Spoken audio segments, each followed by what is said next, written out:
وهيك أحلى منسف بخاري بالدجاج صار جاهز معنا. منقول بسم الله ومنفضي الرز تبعنا. يا ويلي على هالألوان يلي بتاخد العقل. مناخد الرز مع الدجاج مع الزبيب، يعني طالعة مثل اللوحة الفنية هاللقمة. بسم الله والله مشتهيكم بهاللقمة.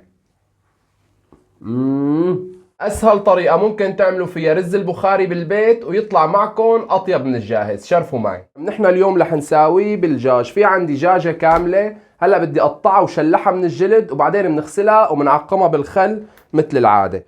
أول شي بنفتحها، بنعمل لها هيك طقة بسيطة وبنقسم الدجاجة بالنص. هلا هذا الورك بنعمل له كبسة بسيطة وبنقسمه بالنص، هيك طلع معنا نصين. والصدر كمان هلا بنعمل له هيك وبنقصه بالنص بكل سهولة.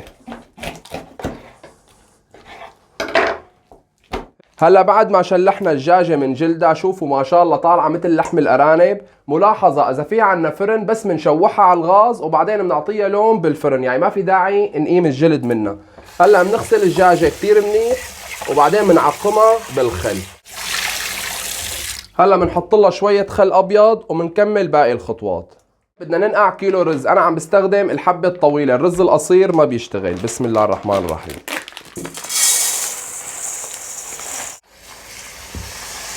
قشرت 3 حبات بصل و4 حبات من الجزر، بدي افرمهم ناعمين وبعدين بننزلهم على الزيت مع بعض.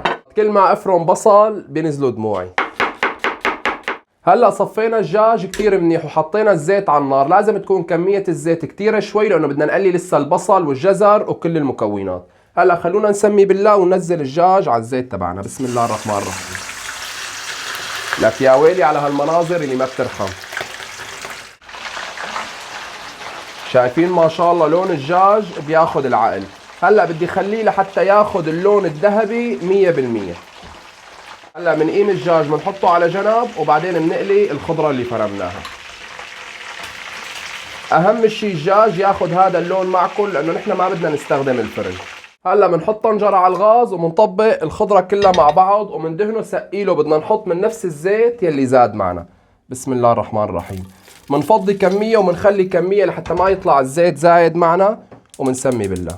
اول شي بدنا نقلي البصل وهيك لازم يطلع الدجاج معكم بهذا اللون قبل ما نسحبه من الزيت. بسم الله الرحمن الرحيم.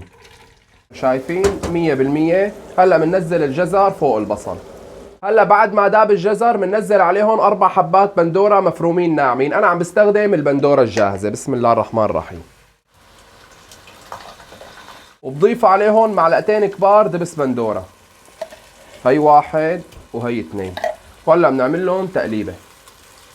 بالنسبة للبهارات، بهارات البخاري الأساسية الكمون، وفيكم تضيفوا أي شيء تاني انتو بتحبوه. هلا رح نزل معلقة كبيرة كمون ورح ضيف عليهم رشة بهارات مشكلة. بسم الله. هلا بنخليهم لحتى يتسبكوا وياخذوا النكهة 100% وبعدين بننزل عليهم الدجاج. وبدي ضيف عليهم من عندي حبتين فليفلة حمراء بيعطوا طعمة بتاخذ العقل. شايفين بعد ما تتسبك معنا 100% ويطلع الزيت على الوش بننزل الدجاج بقلبها لحتى يرجع يستوي وياخذ من نفس النكهة. بسم الله الرحمن الرحيم. بدنا نغمرها على ارتفاع الدجاج. هلا بنملح ومنغطي لحتى يستوي الدجاج 100%. هلا بدي اقلي حبتين جزر وشوية زبيب. الزبيب انا ناقعه بالمي ربع ساعة. بسم الله الرحمن الرحيم.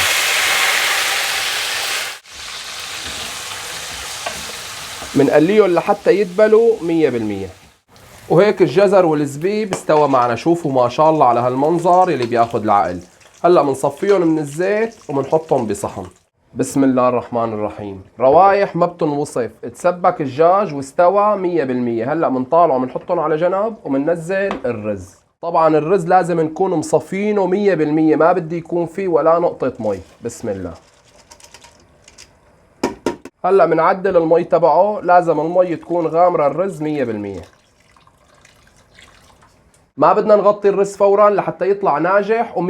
بنخليه عم يغلي 5 دقائق وبعدين بنحط الدجاج بقلبه وبنهدي عليه ليستوي على راحته. هلا بنصف الدجاج على وش الطنجرة وبننزل عليهم الزبيب والجزر وبنحط الفليفلة اللي حطيناها اول الطبخة. هلا بنغطي طنجرتنا وبنهدي عليها ليستوي الرز على راحته. وهيك اطيب رز بخاري صار جاهز معنا. قربوا شوفوا لي على هالمنظر يلي بياخد العقل. انا قمت الدجاج من على الوش لانه بدنا نزين وش المنسف تبعنا. نقول بسم الله ومنفضي الرز تبعنا. يا ويلي على هالالوان يلي بتاخد العقل. وهلا منزين بالدجاج على الوش المنسف تبعنا. شايفين الالوان؟ ما في داعي للفرن. ومننزل الزبيب مع الجزر. بنعمل رشة بقدونس للون. هلا بدنا نزين وش المنسف بشوية لوز محمص. بسم الله. وهيك احلى منسف بخاري بالدجاج صار جاهز معنا. شوفوا الدجاج ما شاء الله شلون فارط فرط ورايح نيفة من دون فرن، اخذ لون و100%. ناخذ الرز مع الدجاج مع الزبيب، يعني طالعة مثل اللوحة الفنية هاللقمة. بسم الله والله مشتهيكم بهاللقمة. عيني على حبة الفليفلة من اول الفيديو، بدي دوقها مع الرز والزبيب. بنظبط هيك لقمة مع حبة فليفلة ومنلحقها باختها.